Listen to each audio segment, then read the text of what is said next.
Hola, Dios los bendiga a todos en esta hora. Nuevamente con ustedes acá con este tema que ha estado muy interesante, muy bueno, muy tremendo, dándonos una perspectiva global de todo lo que estamos viendo. Y cuando digo este tema, pues son las 7 iglesias que estamos trabajando, las 7 iglesias del Apocalipsis, que ha sido demasiado interesante y muy hermoso y muy precioso, como es toda la palabra del Señor. Entonces, hoy vamos a seguir hacia adelante con este tema, para concluir este tema y seguir hacia adelante, formándonos cada uno más, yendo a otras dimensiones espirituales y creciendo sobre todo en la confianza, en la fe y en la doctrina para estar firmes en estos últimos tiempos.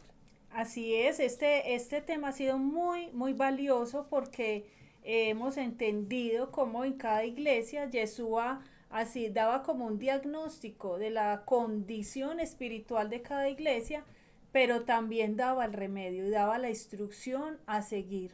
Entonces, cada uno, pues lo que le oramos al Señor es que de verdad cada uno nos estemos examinando y le estemos preguntando al Espíritu de Dios, ¿cuál es mi condición? ¿Con cuál iglesia de estas nos identificamos en las fortalezas o en las debilidades? Y poder ir alineándonos cada uno para llegar a la estatura del varón perfecto. Quería hacerles ese recuento. Otra vez vamos a recordar las iglesias que hemos visto hasta ahora. Hemos visto la iglesia de Éfeso, ¿se acuerdan? Era una iglesia perfeccionista y fría. Vimos la iglesia de Esmirna, que era una iglesia sufrida, que había soportado las pruebas, y hablábamos que las pruebas son las que el Eterno permite a alguien que está en obediencia, donde su fe es probada y donde pasa como el oro refinado por el fuego. Viene la iglesia de Pérgamo, que era totalmente contaminada con otras doctrinas. Vimos también a Tiatira, y encontramos que el problema de Tiatira era que toleraba a Jezabel, que enseñó por generaciones a sus siervos a fornicar. Y hoy vamos a ver lo que son las últimas tres, que son la iglesia de Sardis, de Filadelfia y de Laodicea.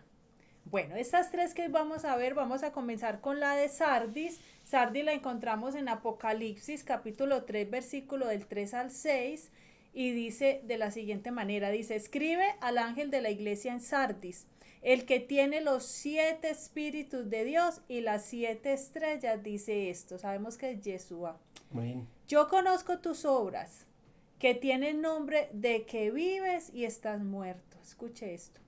Sé vigilante y afirma las otras cosas que están para morir, porque no he hallado tus obras perfectas delante de Dios.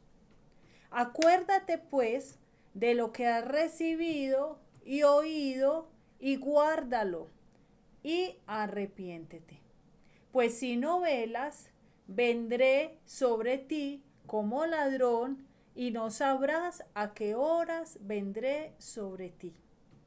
Pero tienes unas pocas personas en Sardis que no han manchado sus vestiduras, y andarán conmigo en vestiduras blancas, porque son dignas. El que venciere será vestido de vestiduras blancas. Y escuche esto: y no borraré su nombre del libro de la vida, y confesaré su nombre delante de mi Padre y delante de sus ángeles. El que tiene oído, oiga lo que el Espíritu dice a las iglesias. Bueno, esta iglesia tenía un problema delicado, y era que parecía que estaba viva, pero estaba muerta. O sea, es una iglesia que tenía apariencia de estar avivada, de estar muy espiritual, pero interiormente estaba seca. Esto lo podemos entender en una persona que ha perdido la presencia de Dios. O sea, cuando vamos caminando supuestamente buscando de Dios, pero nos desconectamos de la presencia de Dios, seguimos caminando y no nos damos cuenta que ya andamos solos, de que Él ya no va con nosotros. Y en ese momento en que se pierde la presencia, comenzamos a estar secos y a caminar en apariencia vivos, pero por fuera secos. Esto es un punto que tenemos que revisar todos porque es como contaba una vez una historia mi esposo, habían muchas personas nadando en una piscina, pero la No, no, piscina, no una historia, era una visión real. bueno, fue un sueño, No, creo. una visión real que alguien tuvo, una visión, no un sueño, no, una visión donde estaba una piscina y todos se tiraban a bañarse y pasaban de lado a lado y la persona que estaba mirando ya no había agua, o sea, ellos creían que estaban nadando, pero la presencia de Dios ya no estaba y eso es el peligro, creer que Dios santo. estamos fluyendo cuando no estamos fluyendo y bueno, Esa es la misma, es la situación completamente, esa visión, eso es lo que muestra. Y cuál es el peligro y lo que todos tenemos acá que hacer un pare y revisar. De verdad yo soy guiado por el Espíritu de Dios, de verdad Él es el que da ese vigor, Él es el que da el vigor espiritual, de verdad yo estoy espiritualmente vivo. Aquí esto tiene que ver con una iglesia muy pasiva, una iglesia que no logra impactar a otros. De pronto se ha conocido o me puede entender, una persona va a la iglesia, lee la palabra, también ora, todo esto, pero no logra impactar a otros, no logra hacer un testimonio donde otros digan, yo quiero seguir a su Dios, yo quiero ir a donde el Dios que usted busca, yo veo que Dios ha hecho cosas tremendas con usted, lléveme donde ese Dios, no han logrado impactar. Entonces eso se habla de una iglesia demasiado pasiva y demasiado desconectada. Esto, cuando en la palabra en Mateo Jesús hablaba de sepulcros blanqueados, esto es muy fuerte, pero se refería a este tipo de personas que tenían todo lo exterior, la vestimenta, la forma de orar, la postura, la forma, los términos que usaban conforme a la palabra, cualquiera diría que era alguien espiritual, pero solo tenían la parte externa. Y él los llamó sepulcros blanqueados. O sea, es una metáfora muy fuerte para comparar en ese caso a los fariseos con sepulcros blanqueados. Dice, relucientes por fuera, pero llenos de podredumbre, repugnante y vomitiva en su interior. Pues dice, a eso se refería esta metáfora. Sepulcro blanqueado es sinónimo de ocultamiento de la corrupción. O sea, hay una corrupción, pero yo la adorno y yo trato de disimularla, digámoslo así. Esto ocurre siempre cuando nos comenzamos a abandonar o a desviar de los principios y los mandamientos, pero seguimos llevando la religión. Entonces cada vez nos vamos apartando más de la justicia, pero seguimos en la religión, no faltamos a ningún servicio, no falta la lectura diaria de la palabra, pero la esencia se corrompió. Entonces, esto ocurre cuando se cede también a la cultura pagana, lo que se hace en el entorno, llámese en los negocios, en las amistades, en lo que es, en lo cultural, en lo que sea, cedemos, nos acoplamos a ese molde, al del mundo, y no nos damos cuenta que nos desconectamos de la fuente. Bueno, esto es alguien que a quien el Espíritu de Dios ya no le habla, ya no lo corrige, ya no lo exhorta. Por eso cuando el Espíritu de Dios nos corrige es una bendición y no nos debería molestar. Yo prefiero que me hable, así sea para exhortarme, pero que no pare de hablarme. ¿Cierto? Cuando ya es una desconexión y ya ni te exhorta, ni siquiera te exhorta, entonces es preocupante. O diría uno, bueno, ¿cuándo fue la última vez que él me habló? Que él me dio una instrucción, que él me dio un sentir. ¿Cuándo fue esa última vez? ¿Cierto? y entender que hay muchas voces que nos hablan y cuando entendamos esto, que cuál es la voz de Dios, porque muchas veces escuchamos voces Muy importante. y estamos muertos espiritualmente, porque cuando yo escucho una voz que no es la voz del Espíritu, no se va a generar en mí un fruto ni un cambio. Cuando es la voz de mis emociones, pues yo voy a seguir tomando malas decisiones, mi vida no va a crecer, porque si Dios habla, algo va a pasar, porque la palabra del Señor nunca llega vacía. Si Dios te ministra, un cambio va a venir, pero si algo pasa en mi emoción, no va a haber un fruto. Entonces eso es lo que tenemos que mirar, porque muchas veces estamos muertos espiritualmente y creemos que Dios nos está hablando y de pronto no es Dios, sino la voz de nuestras emociones. Entonces, cuando Dios habla, hay un, hay un punto de quiebre, porque la palabra de Dios es como martillo que quebranta la roca, o sea, hace que vayamos a un arrepentimiento, hace que haya un cambio de dirección, hace que despertemos y que redireccionemos nuestra visión. Por eso tenemos que entender cuando Dios habla y cuando es la emoción, porque yo puedo estar muy bajito espiritualmente o apagado o muerto porque no, hace rato no quiero escuchar la voz de Dios y sigo escuchando entre comillas a Dios, pero mi vida sigue de mal en peor o igual. Eso es lo que hay que Oiga, tener esto muy es claro eso. súper importante, amor, lo que acabas de decir, porque también nos encontramos con muchas personas que sabemos que están desconectadas por el testimonio, por el fruto, porque el estilo de Y vida el pues comportamiento. no corresponde y es muy y escucha uno mucho, Dios me habló, Dios me dijo que fuera, Dios me dijo que no fuera. Dios me dijo que hiciera esto, que no hiciera. Exactamente. Y el fruto no se ve. Y el fruto no está, entonces dice lo que dice mi esposo, que si habló Dios, No o va habló, vacía, no va vacía la palabra. o habló tus emociones, o habló tu deseo, eso era el deseo tuyo de tu corazón, entonces ahí estamos aparte de esto usando el nombre de Dios en vano, que entonces yo estoy diciendo que Dios habló y Dios no habló.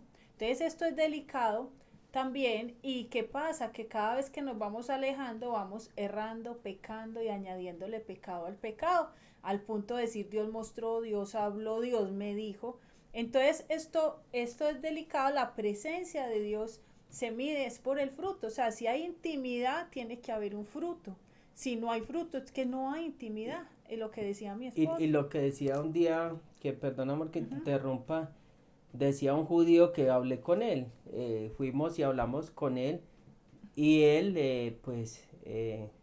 me dijo, yo le dije, yo mucho gusto, yo soy pastor. Es que, ya, usted, sí, sí. Aquí han venido muchos de esos, como usted, que vienen acá, me van a comprar Dios. algo y vienen al otro día y dicen, es que Dios me dijo que lo comprara acá. No, charlatanes metiendo a Dios. Que como que Dios me dijo. Y yo le dije, no, yo no le estoy diciendo. No, usted no me está diciendo, pues le estoy diciendo.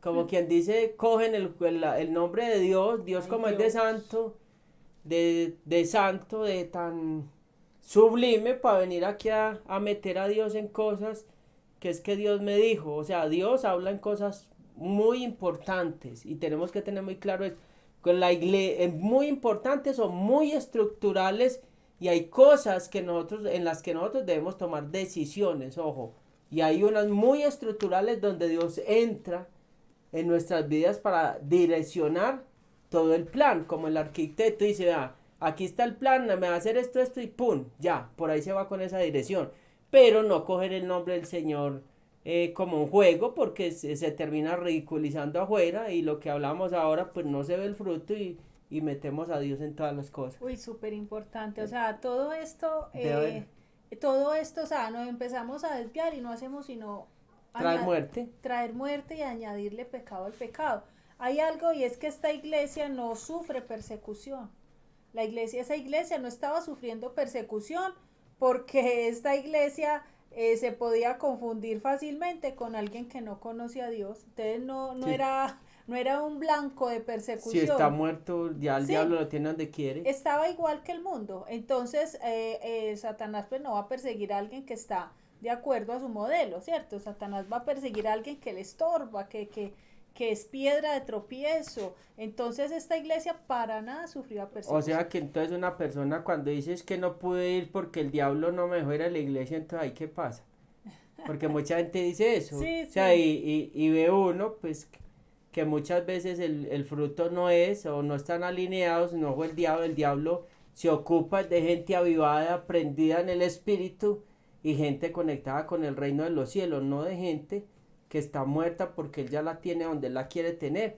Entonces, esos son puras arandelas que ponemos para justificarnos en que no estamos conectados. Todas esas Total. arandelas hay que irlas quitando de nuestras vidas y decir, bueno, fue el enemigo o fue un sentimiento mío, o fue un estorbo mío, fueron mis emociones y una cantidad de cosas que le ponemos mucha arandela al camino. En este tipo de personas o de iglesia son tolerantes con el mundo, o sea, toleran muchas y soportan muchas cosas del mundo y no les incomoda, entonces el mundo también es tolerante con ellos. Y ahí oposición no van a tener ni en la casa, ni en el empleo, ni con los amigos, porque casi que se unieron a esa masa. Hay una parte y es que, mire, la llenura del Espíritu Santo no es opcional. O estamos llenos o estamos muertos. O sea, no hay más. Y así es todo con Dios. O sea, no hay neutralidad. La neutralidad no es una opción en Dios. Siempre el Yeshua fue muy radical. O recoges o desparramas.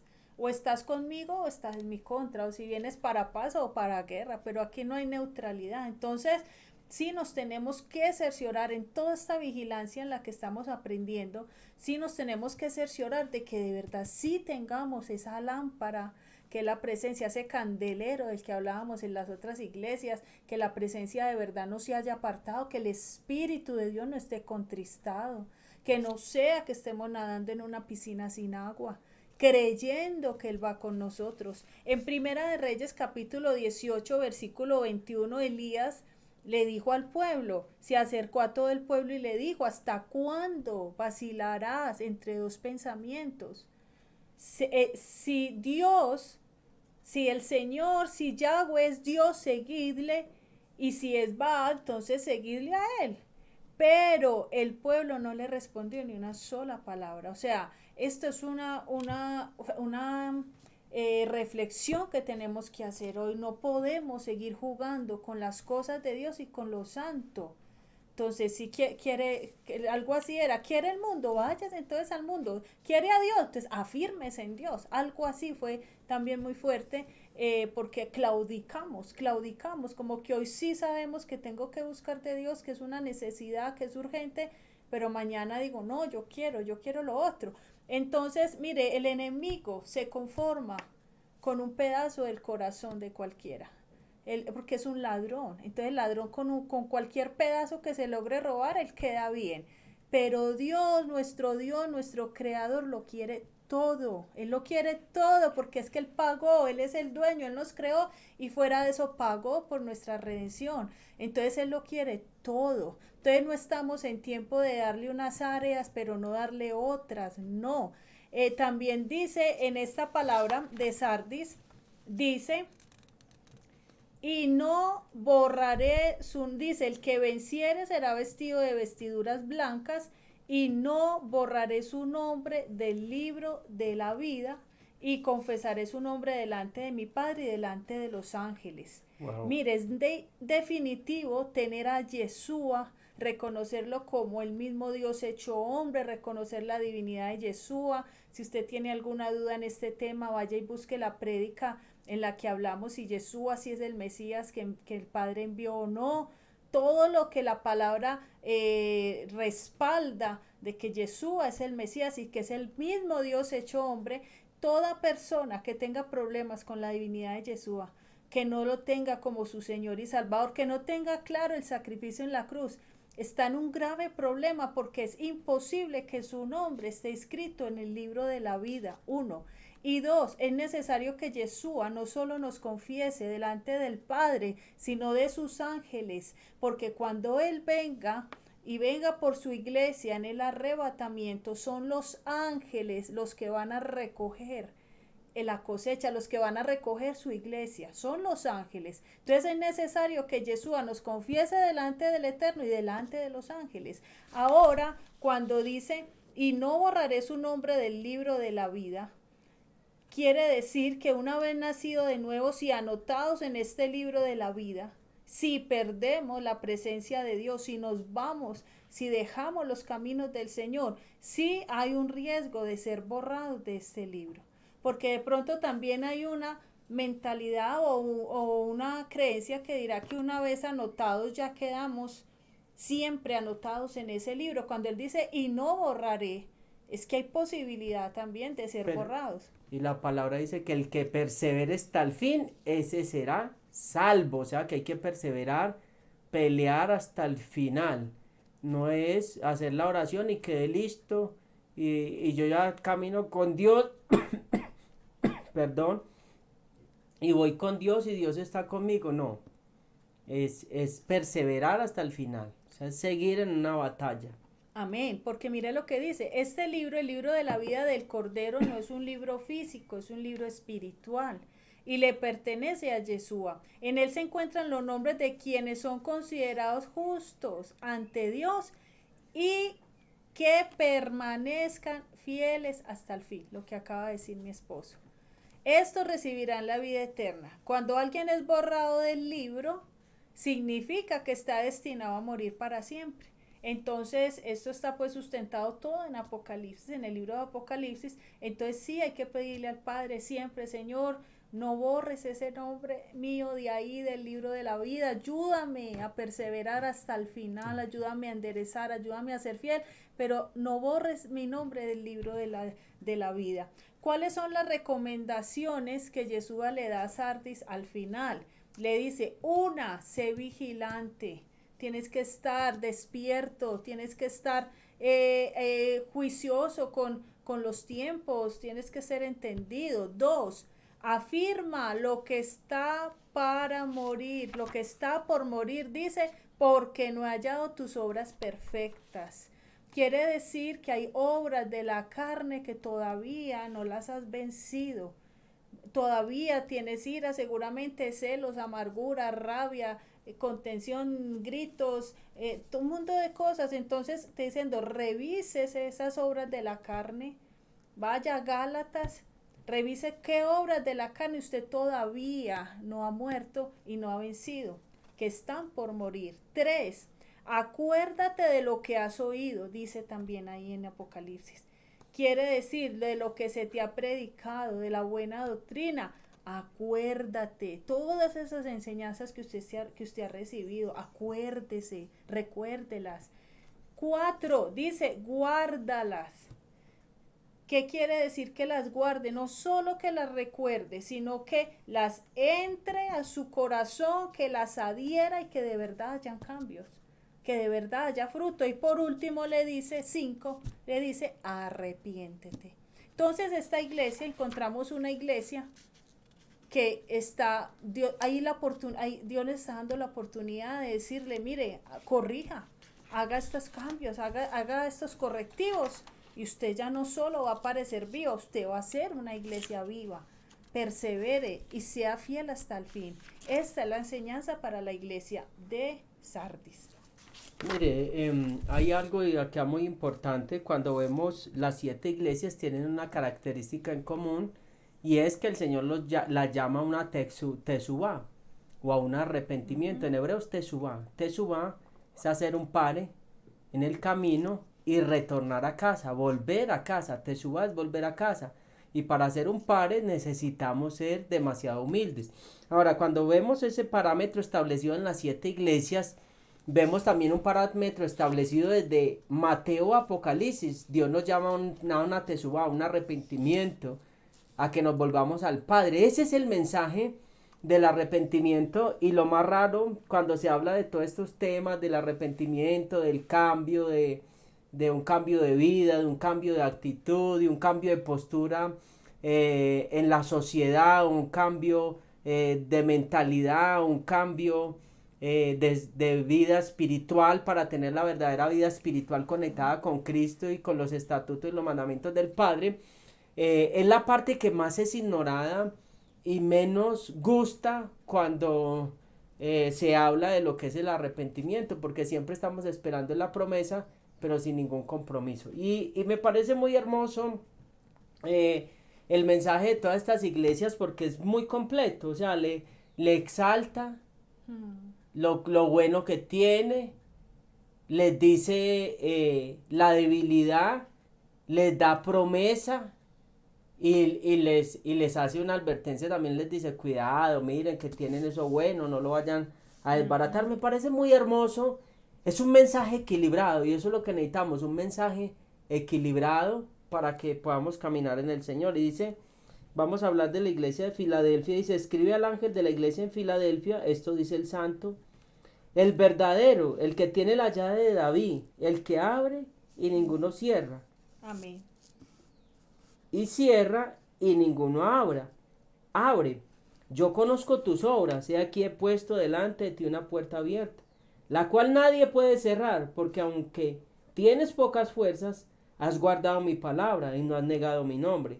El verso 9: he aquí yo entrego de la sinagoga de Satanás a los que se dicen ser judíos y no lo son, sino que mienten. He aquí que yo haré que vengan y se postren a tus pies y reconozcan que yo te he amado. Por cuanto has guardado la palabra de mi paciencia, yo también te guardaré de la hora de la prueba que ha de venir sobre el mundo entero, para probar a los que moran sobre la tierra. He aquí yo vengo pronto, retén lo que tienes, para que ninguno tome tu corona.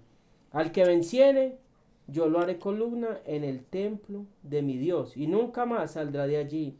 Y escribiré sobre él el nombre de mi Dios y el nombre de la ciudad de mi Dios, la nueva Jerusalén, la cual desciende del cielo, de mi Dios, y mi nombre nuevo. Y el que tiene oídos, oiga lo que el Espíritu dice a la iglesia. Wow, dice que Filadelfia era una asamblea fiel, situada en un pequeño pueblo establecido.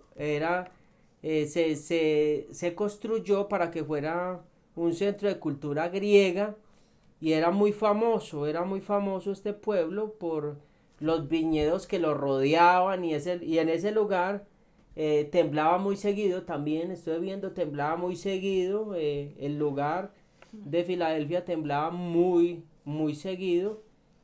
Y acá, pues Filadelfia también significa amor fraternal, y era una ciudad muy próspera. Esa ciudad era una ciudad muy próspera. Tenía uno de los caminos, uno de los grandes caminos de esa época, que conectaba o conducía a Europa, al este, a Europa del Este. Filadelfia era la puerta de un continente al otro, o sea, por ahí era una puerta, y acá lo relaciona, dice que tiene la llave de el que abre, no cierra, la puerta abierta, o sea, estaba relacionado, era una puerta la tremenda. Y ese lugar también lo llamaban la pequeña Atenas, porque tenía unos edificios espectaculares, tenía templos a dioses paganos, todos los que quiera. O sea, había mucho paganismo también en ese lugar, y era un lugar muy, muy, muy, muy, muy tremendo, ubicado físicamente. Y ahora aquí dice que cuando dice, escribe al ángel en la iglesia en Filadelfia, esto dice el verdadero. O sea, el verdadero, ¿quién es? O sea, Cristo, o sea, Cristo, o sea, la palabra, Yeshua, se llama el Arjet de Yahweh, o el comienzo de las manifestaciones. O sea, el verdadero, como quien dice, yo soy el comienzo de las manifestaciones del Padre, o la primera, o primaria, o más elevada, o principal manifestación del Padre, como quien dice, yo soy el hijo, el hijo del Padre, soy la manifestación más elevada del Padre. Amén. Lo que estoy diciendo, yo lo que estoy diciendo es verdad, porque yo soy verdadero, no soy un Dios falso. Por eso dice el verdadero. Como habían tantos dioses falsos, Amén. como habían tantos templos falsos, como habían tantos, acá dice, habían de la sinagoga de Satanás, o sea, habían infiltrados. Él está diciendo, este mensaje es verdadero, yo soy el verdadero, no hay otro, soy la manifestación verdadera del Padre. Entonces entra afirmando y entrando y diciendo, el que tiene la llave, el que abre, y nadie que cierra. O sea, el que...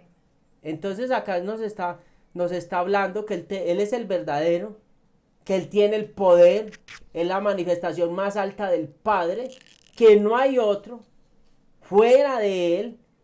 Y acá nos habla algo muy hermoso, y vamos a mirar en Apocalipsis 3:7, dice también, otra vez le dice, escribe al ángel de la iglesia en Filadelfia, esto dice el santo, el verdadero, el que tiene la llave de David, el que abre y ninguno cierra y ninguno abre. Hay dos antiguas palabras griegas, las cuales se podrían traducir a verdadero. Esto significa no falso, lo que hablábamos ahorita. Y otro significa verdadero, no fingido. O sea que estaba diciendo, yo no finjo mi mensaje. O sea, es un mensaje no falsificado, no copiado de quién, de otro, sino que viene de quién, del Padre. Yo lo transmito a quién, se lo estaba transmitiendo a quién, a Juan, y se lo estaba transmitiendo ¿qué? A la iglesia, para que la iglesia caminara en ese mensaje no fingido, sino en ese mensaje verdadero. Y hay una palabra cuando habla de que verdadero, o sea, que Cristo es que genuino en todo lo que Él es, en todo lo que Él hace. Cuando dice que es genuino, o sea, que Él quiere para nosotros que la verdad. Él quiere para Amén. nosotros que la verdad. Y también dice que Él tiene la llave de David, el que abre y el que cierra, o sea, que Él es el que admite o excluye, o sea, Él es la puerta, el que deja entrar o el que no deja entrar. O sea, Él es el que llama, y dice la palabra del Señor que fuimos escogidos antes de la fundación del mundo. Es un misterio, o sea, es un misterio, es una asignación, es un llamado antes de la eternidad. Él es el que admite o Él es el que ¿qué? Excluye. Suena muy duro eso. Ay, ¿cómo así? Ay, o sea que Dios hace excepción de personas. No, Él murió por todos. Él murió por todos nosotros. Murió por toda ¿qué? La humanidad. Murió por todos los seres humanos. Pero los seres humanos deciden si lo siguen, si siguen la verdad para ser admitidos o si siguen la mentira para ser excluidos. Pero cuando un ser humano decide seguir la mentira, pues es excluido. O sea, que dice que mis ovejas oyen ¿qué? Mi Mi voz, voz.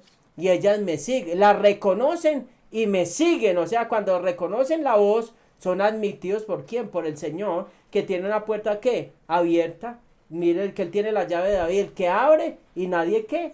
Cierra. Ahora, cuando nosotros entramos en esa verdad, pues nuestro destino va a estar guiado por el Señor. Nuestro destino, nuestro diseño profético en esta tierra va a estar guiado por el Señor. No va a estar guiado ni por las personas, no va a estar guiado Amén. ni por el brujo, no va a estar guiado ni por el satánico, no va a estar guiado ni por las personas. Las personas no nos van a poner la vara hasta donde vamos a llegar, la va a poner es el Señor. Y si nosotros caminamos en verdad, pues Él va a tener la llave para abrir y cerrar. O sea, para cerrar a esos enemigos y para abrirnos a nosotros Amén. puertas más grandes para que sigamos adelante. Todo lo que le estaba diciendo a este pueblo, le está diciendo, yo soy el verdadero. El mensaje mío no es fingido. El lugar y la palabra donde ustedes están es verdadero, y los otros lugares que ven son falsos, son templos falsos, son enseñanzas falsas. Eso es lo que le estaba queriendo decir. Esos otros lugares no los van a hacer, no los van a llevar a que sean admitidos en el reino de los cielos, a que sean inscritos en el libro de la vida, lo que hablaba mi esposa ahora, a que estén en la palabra, a que sus vestiduras sean lavadas, a que sus pecados sean perdonados. Eso no nos va a llevar allá. Tremendo esto. Ahora, Cristo en el verso 8 dice, yo conozco tus obras, y aquí he puesto delante de ti una puerta abierta, la cual nadie puede cerrar. Porque aunque tienes pocas fuerzas, has guardado mi palabra y no has negado Amén. mi nombre. O sea, estaba hablando que esta iglesia tenía pocas fuerzas, pero cuando habla de pocas fuerzas, el término de pocas fuerzas no habla de debilidad, sino una fuerza real. O sea, una fuerza real. Dios les estaba diciendo, mire, ustedes tienen pocas fuerzas. O sea, como quien dice, ustedes se me están mostrando transparentes como son.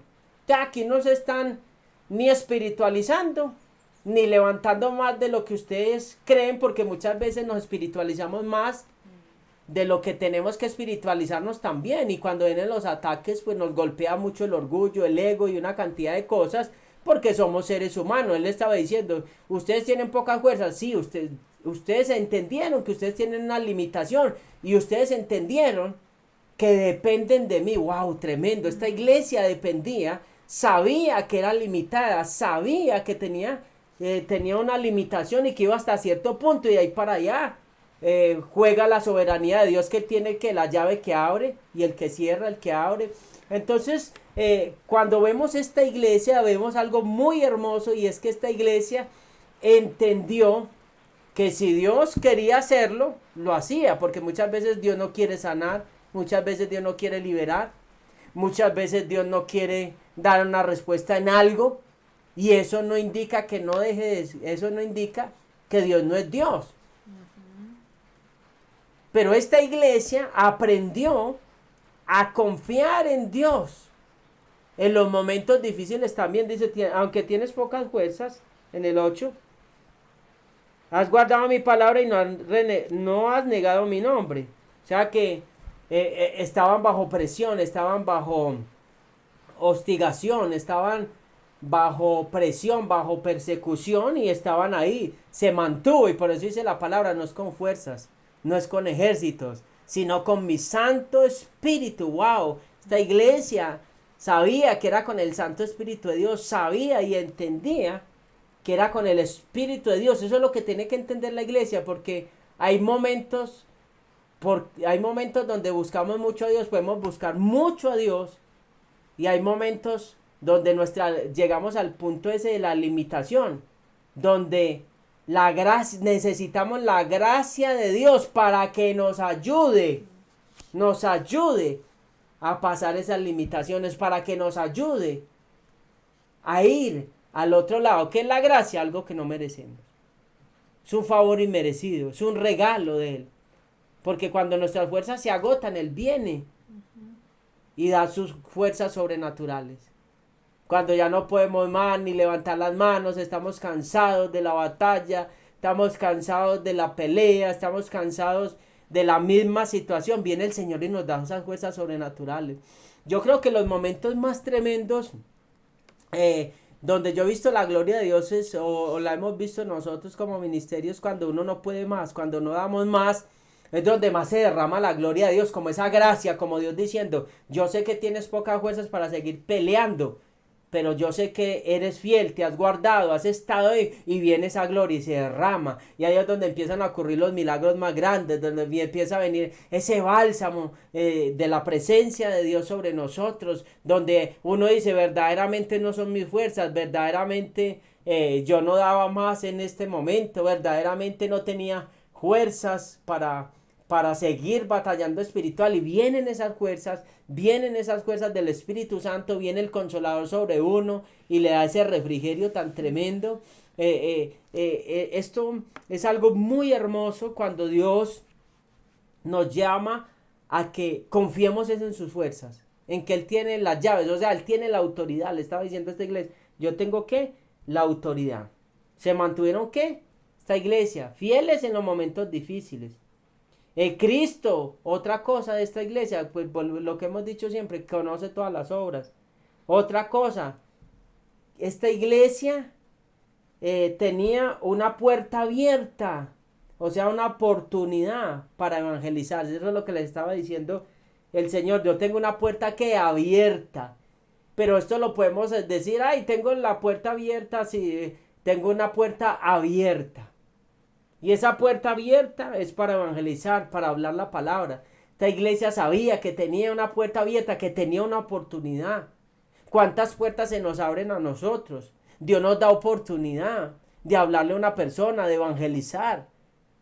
En cierto lugar llegamos, esa persona nos cuenta el problema, nos cuenta la circunstancia adversa, se nos dio una oportunidad de evangelizar, de hablarle de Cristo. No sabemos si esa persona está pensando tomar una mala decisión, no sabemos qué le esté pasando por la mente, no sabemos el enemigo cómo esté atacando, y se abrió esa puerta. Debemos aprovechar las puertas que Dios nos abre, debemos aprovechar esas puertas. Esta iglesia aprovechaba que las puertas de oportunidad. Dios le está diciendo a esta iglesia, aprovecha mi favor, aprovecha mi presencia, aprovecha mi respaldo. Nosotros como hijos de Dios tenemos que aprovechar el respaldo de Dios. En sus manos, en su boca está un milagro.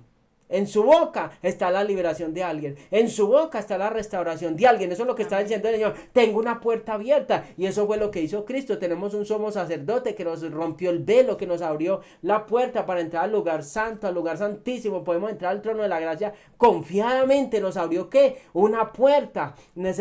Mucha gente dice, pero pastor, ¿y cómo puedo ser yo usado por Dior? ¿Cómo sé qué dones tengo? Predique. ¿Cómo sé que Dios me va a usar? Evangelice. Y cuando empiece a orar, la gloria de Dios se va a manifestar, los milagros se van a manifestar, la liberación se va a manifestar. Mucha gente quiere la unción, quiere donde más se dan los milagros en la evangelización. Y yo lo he visto cuando hemos entrado, cuando he estado en varios campos blancos o lugares donde se han establecido obras de Dios, cada vez que se evangeliza y se predica, eso es como un detonante y una dinamita, o sea, la puerta abierta para que haya una explosión. Y cada vez que se entra evangelizando, predicando la palabra del reino, los milagros más tremendos van a ocurrir, las liberaciones más tremendas van a ocurrir, porque ahí es donde va a haber esa confrontación con las tinieblas para arrebatarle las almas al enemigo, arrebatarle las almas a las tinieblas. Entonces aquí está diciendo, hay una puerta abierta. O sea, cuando él le dice la puerta está abierta, ahí está todo el respaldo, ahí está todo servido. Entonces tenemos dos opciones, entrar por la puerta o quedarnos mirando la puerta. Se está diciendo, ¿la puerta qué? Está abierta. Entonces debemos tener esa conciencia de evangelizar, de hablar, de ganar almas.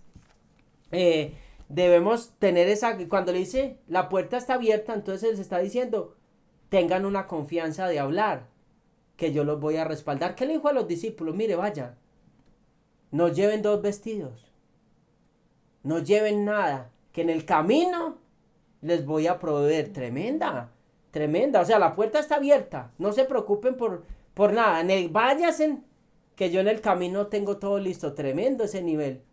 Poder tener ese nivel de confianza y decir, la puerta está abierta, yo voy a hacer lo que tengo que hacer para Dios y Dios se encargará de mí, de mi familia, de mi llamado, de mi destino profético y de todo lo que Él me ha encomendado hacer en esta tierra. Tremendo. Dios nos está llamando a que, como esta iglesia Filadelfia, a que tengamos un nivel de confianza grande y de que la puerta está abierta. Cristo murió, resucitó, está sentado a la diestra de Dios Padre Celestial, nos envió el Espíritu Santo, la puerta está abierta y la cosecha es mucha, la mies es mucha, pero los obreros son pocos. Hay que entrar por esa puerta e ir por la última cosecha del último tiempo, donde vamos a ver la gloria de Dios de una manera hermosa y preciosa. Esta iglesia es la que cumple como todos los, pues como el nivel que Jesús espera de nosotros. Esta iglesia no tuvo ninguna queja, Él no se quejó, no les hizo ninguna exhortación, fue una iglesia totalmente aprobada. Entonces esto debería ser el modelo de nosotros, esta iglesia. Y también decía algo, lo que decía mi esposo, poca fuerza, has guardado mi palabra, y dice, y no has negado mi nombre. O sea, por más que se vaya a venir la persecución o lo que sea, esta iglesia nunca va a negar al Mesías, por más que los persigan, por más que intimiden, por lo que sea, este tipo de iglesia nunca va a negar al Mesías.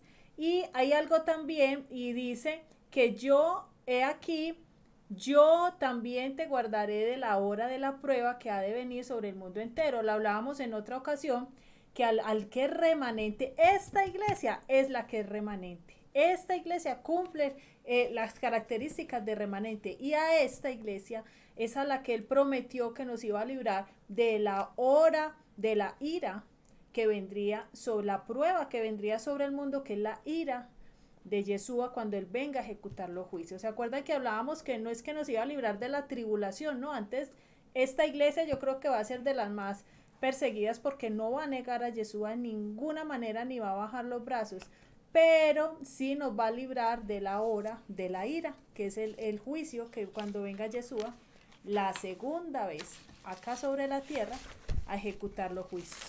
Bueno, vamos ahora a hablar de la última iglesia. Esta iglesia es la Odisea.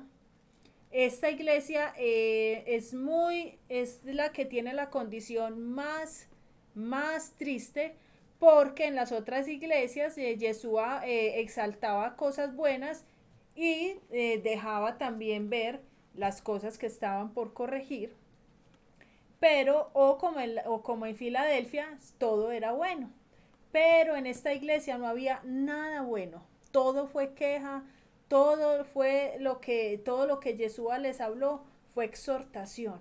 Entonces está en Apocalipsis capítulo 3, versículo del 14 al 22, y dice, y escribe al ángel de la iglesia en la Odisea, he aquí el amén, el testigo fiel y verdadero, el principio de la creación de Dios dice esto. Yo conozco tus obras, que ni eres frío ni caliente. Ojalá fueses frío o caliente. Pero por cuanto eres tibio y no frío ni caliente, te vomitaré de mi boca. Porque tú dices, yo soy rico y me he enriquecido y de ninguna cosa tengo necesidad. Uf. Y no sabes que tú eres un desventurado, miserable, pobre, ciego y desnudo. Estás muy fuerte. Por tanto, yo te aconsejo que de mí, dice Yeshua, compres oro refinado en fuego, para que seas rico, y vestiduras blancas para vestirte, y que no se descubra la vergüenza de tu desnudez, y unge tus ojos con colirio para que veas. Yo reprendo y castigo a todos los que amo. Sé pues celoso y arrepiéntete. He aquí, yo estoy a la puerta y llamo. Si alguno oye mi voz y abre la puerta, entraré a él y cenaré con él y él conmigo. Al que venciere le daré que se siente conmigo en mi trono, así como yo he vencido. Al que venciere, o sea que hay una guerra que dar. Y me he sentado con mi Padre en su trono. El que tiene oído, oiga lo que el Espíritu dice a las iglesias. Entonces, en esta iglesia no les admira nada. Esta iglesia es la que tiene la condición más deplorable. Dice, la tibieza espiritual hoy es común verla. El cristiano tibio es aquel que no quiere comprometerse mucho con Dios y quiere llevar, escuche esto, una vida cristiana a su manera. Personas que usted le dice, es que la palabra dice así, no, a mí me parece que esto quiere decir es esto y esto y esto. No, yo lo hago así y Dios me entiende. No, es que Dios sabe mi corazón. Pero es que dice así, no, Dios y yo nos entendemos. Es un evangelio o una palabra muy acomodada a la manera de cada persona. Y lo más tremendo de una persona tibia es creer que está bien. Eso es lo más delicado. Generalmente el que está tibio cree que está bien. Eso es lo más delicado, porque aquí veíamos que es una persona que necesita colirio en los ojos porque no ve bien. Entonces, al no tener la visión correcta, no puede entender bien cuál es su condición. Le fastidian los ojos. El colirio sirve para dar descanso a la vista porque es un dolor insoportable en los ojos. O sea, la visión no puede enfocarse bien. O sea, tiene un problema de visión o de enfoque. Eso es el problema de enfoque. No alcanza a ver bien. Tremendo eso. Aquí hay un punto muy importante y es que dice en el 17, yo soy rico y me he enriquecido y de ninguna cosa tengo necesidad. Aquí de ninguna manera podemos enfocar, no falta el que diga que Jesús es socialista o comunista y que está en contra de los ricos porque algo No, así pero escuchaba en estos días. No, qué disparate. Yeshua lo que no está de acuerdo es en que no se dependa de él, en que nos creamos autosuficientes y en que le tengamos amor al dinero, que es muy diferente. O Y sea, Yeshua no tiene problema con los bienes materiales, el problema está cuando mi confianza está en los bienes materiales, cuando tengo un deseo desesperado por conseguir y creerme muy fuerte, porque si tengo mucha riqueza, entonces estoy seguro. Ese es el problema, no en los bienes materiales en no, sí. y Filadelfia, la que acabamos de ver, la que era fiel, eso era un lujo de ciudad. Tenían todo, o sea, era una iglesia rica, físicamente, muy pudiente, y en todos los aspectos espirituales, impecable 10, o sea, todo lo tenía 10, y sabía que dependía de Dios. Entonces, no cabe eso, porque es que Exactamente. se desbarata la palabra, o sea, no podemos como descontextualizar. Porque entonces quiere decir que Filadelfia era tan madura, Que no lo movía nada. espiritualmente, que las riquezas no le dañaron el Las corazón. cosas del mundo. La riqueza no le alcanzó a perder su dependencia de Dios. Tremendo, wow. Y eso es muy, pero muy alto, Mm. tener tan clara la dependencia de Dios, saber que nada te va a llenar más que la presencia de Dios, así haya riqueza. Qué rico que haya riqueza y el dinero facilita demasiadas cosas, pero no que mi confianza esté en ellas, no que mi seguridad esté en ellas. Entonces Filadelfia entendió esa parte, esta iglesia no. Esta iglesia confundió, escuche esto, el bienestar material con el espiritual. Creyó que porque tenía riquezas era que estaba muy aprobado delante de Dios, que porque tenía riqueza y estaba muy bendecido, entonces eso indicaba que estaba bien espiritualmente. Y eso sí lo vemos hoy mucho. O sea, la persona tiene bienes materiales, todo le fluye en lo financiero y cree que esto es igual a aprobación, parecido como al que es muy usado en dones. Si Dios lo usa mucho en sanidades, milagros y todo esto, entonces dice profecía, entonces Dios estará agradado porque me usa, y resulta que no.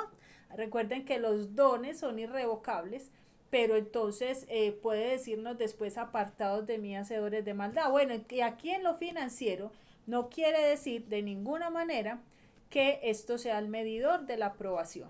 Aquí el problema de esta iglesia era creerse muy autosuficiente, poner su corazón en las riquezas y tener un gran deseo de enriquecerse, de producir, de acumular, más que de buscar a Dios.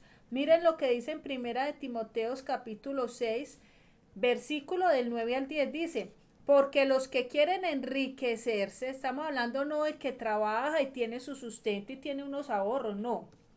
Él se estaba refiriendo a los que quieren, pero no 2 casas, sino 5, no un carro, sino 4, o sea, un deseo Sí o sí. compulsivo de tener, para poder tener poder económico, o sea, eso ya es un algo compulsivo, enriquecerse. Dice: caen en tentación y lazo y en muchas codicias necias y dañosas que hunden a los hombres en destrucción y perdición, porque raíz de todos los males es el amor al dinero, el cual, codiciando algunos, se extraviaron de la fe y fueron traspasados de muchos dolores. Entonces, esta iglesia, cuando Yeshua les dice: usted cree que usted es muy rico, usted cree que usted es muy fuerte, yo de usted compraría oro refinado en fuego, que sabemos que esto no se compra con dinero. Este es otro oro que Yeshua le estaba hablando. ¿A qué se refería Yeshua? El oro refinado no se obtiene con facilidad, pues vamos a hablarlo en lo natural. Primero se excava, se saca de la tierra o de la mina y después se debe limpiar y por último refinar pasándolo por el fuego.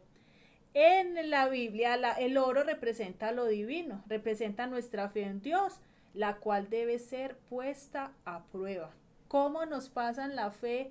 ¿Cómo es probada la fe en todos? Cuando somos pasados por el fuego.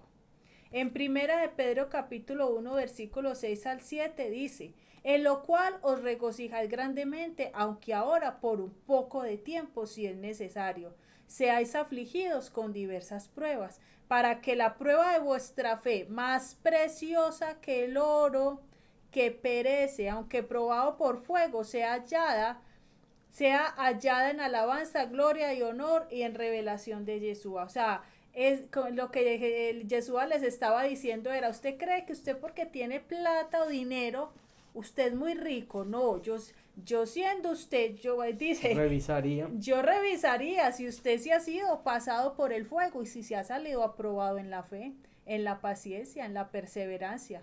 Yo de usted me aseguraría mejor de eso.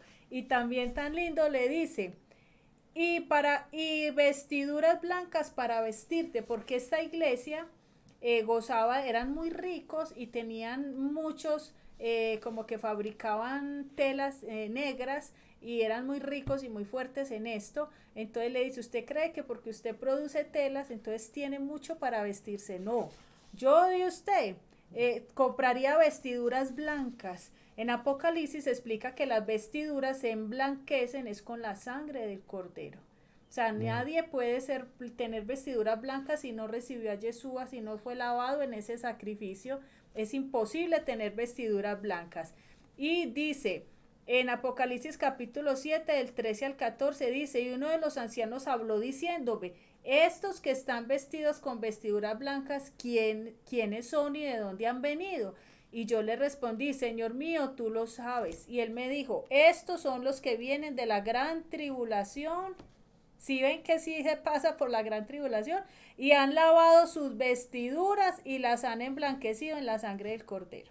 Luego de recibir la justificación como regalo del Señor, debemos a comenzar a vivir dando fruto, dando un buen testimonio para ser de verdad dignos de ser la novia de Cristo. Entonces, esas son las vestiduras de las que Cristo le habla. Usted tiene mucho dinero, puede comprar muchas telas, pero yo le recomiendo que se revise y que tenga, fíjese, que tenga vestiduras blancas, o sea, santidad, obras en santidad. He aquí yo vengo como ladrón, dice en Apocalipsis 16:15, bienaventurado el que vela y guarda sus ropas, no sea que ande desnudo y vean su vergüenza. Para que no vayan a confundir que como dijiste ahora que compraba, que hacían telas negras, no que el color negro sea malo. Ay, el color negro es malo. Ay, porque eso también yo he escuchado así, en una iglesia escuché que tuvo una revelación con el color rojo, y en esa iglesia la gente no se ponía color rojo, que Sí. porque era un espíritu de seducción, lo tuvo el siervo y eso se convierte en un dogma. Que el color rojo, que era pecado ponerse el color rojo, ¿no? Usted puede poner amarillo, rojo, naranjado, verde, azul, pero camina en santidad. Lo que estamos hablando, el comportamiento, la manera de comportarse, para no entrar a confundir en eso. Ay, este color no. En lo espiritual hay unas simbologías, pero es el comportamiento el que nos da la aprobación delante de nuestro rey. Pero en este caso esta iglesia Ajá. se dedicaba a producir telas negras. Ajá. O sea, tenía específicamente sí, como esa característica. Esa característica era un tipo de negocio, ¿cierto? Bueno, por último, él les dice también, y unge tus ojos con colirios para que vea. Como que dice, yo de usted reviso si la fe suya sí ha sido probada. Segundo, revise la santidad. Y tercero, límpiese los ojos porque no están viendo nada. Pues algo así les dijo Yeshua, unge tus ojos para que vea. Los creyentes en la Odisea tenían ceguera espiritual, porque mire que cuando uno se aparta del brazo de Yahweh, deja de confiar en él, entonces totalmente uno deja de ver cuando venga el bien, dice en Isaías 58, y fuera de eso pierde la visión, ¿no? Una vez nos desconectamos de la fuente, perdemos la visión.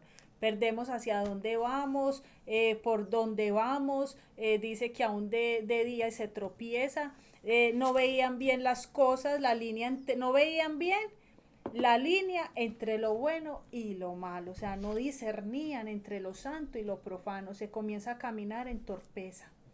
La parte importante aquí de la ceguera es no reconocer las faltas propias. Cuando decimos que estamos ciegos, es que no discernimos si estamos pecando o si estamos haciendo lo correcto entre lo santo y lo profano. O estamos haciendo daño a las personas. Podemos estar haciendo daño y no lo discernimos, o sea, la ceguera espiritual es tremenda y gravísima, porque entonces ¿cómo nos vamos a santificar si no discernimos entre lo bueno y lo malo? El colirio es una opción sencilla de cuidar los ojos, porque aparte de que refresca y lubrica los ojos, ayuda a que no se desencadenen un problema grave de visión. Entonces Yeshua lo hace aquí metafóricamente diciéndole, usen colirio, como quien dice, quítense las vendas que tienen espiritualmente aparte de todo esto. Bueno, aquí es muy importante porque él también dice que el disciplina, dice, he aquí, yo reprendo en el 19 y castigo a todos los que amo. Amén. Sé pues celoso y arrepiéntete. Quiere decir que una persona que identifique que está en esta condición, si le dice, Señor, ayúdame, Señor, ordena entonces mi camino. Es una persona, si lo hace de corazón, va a soportar entonces la corrección. Porque en Hebreos capítulo 12, versículos 5 al 7 dice, además habéis olvidado la exhortación que como a hijos se os dirige. Hijo mío, no tengas en poco la disciplina del Señor, ni te desanimes al ser reprendido por Él. Porque el Señor al que ama disciplina y azota a todo el que recibe por hijo. Una persona que está en la condición de la Odisea y que de verdad haya tenido un arrepentimiento, cuando venga la corrección y la disciplina, ni se va a enojar, ni va a renegar, ni va a dejar de creer. No, es una persona que va a soportar la disciplina y se va a dejar corregir. Entonces, esto es muy hermoso porque, mire, aquí hay algo muy fuerte cuando él dice, yo estoy aquí a la puerta y llamo. Si alguno oye su voz y me abre, entonces, y abre la puerta, entraría él y cenaría con él y él conmigo. Quiere decir que Jesús estaba completamente afuera. O sea, si alguien te dice que le abra es porque no estaba adentro. Y no lo está oyendo. No Si alguien estaba dentro de oye, la casa. Exactamente. O sea, está afuera y él quiere entrar todo el tiempo, pero adentro no estaba. Algo parecido al de la piscina, al de Sardis. Ahí no estaba la presencia. Entonces, todo esto es muy valioso. Le oramos al Señor que tanto a ustedes como a nosotros Dios nos esté hablando, nos siga hablando a la medida de que sea ese deseo de santificarnos. Yo sé que Él nos va a hablar. Él sabe que tenemos demasiadas cosas por corregir, por perfeccionar, Él sabe, Él nos conoce, en todas decía, yo conozco tus obras, yo sabemos que Él sabe qué hacemos, la entrada, la salida, antes de hablar, antes de el pensamiento, sin soltarlo, Él ya lo conoce, todo eso lo sabemos, le pedimos, ya es cada uno de acuerdo a su anhelo por santificarse, será la respuesta que el Espíritu de Dios nos vaya dando en este análisis de las 7 iglesias de Apocalipsis. bueno, Dios los bendiga a todos. Yo creo que fue un tiempo muy edificante todo esto. Hasta la próxima y que el Mesías nos ayude en todo lo que nos falta. Dios los bendiga a Amén, todos. Dios los bendiga.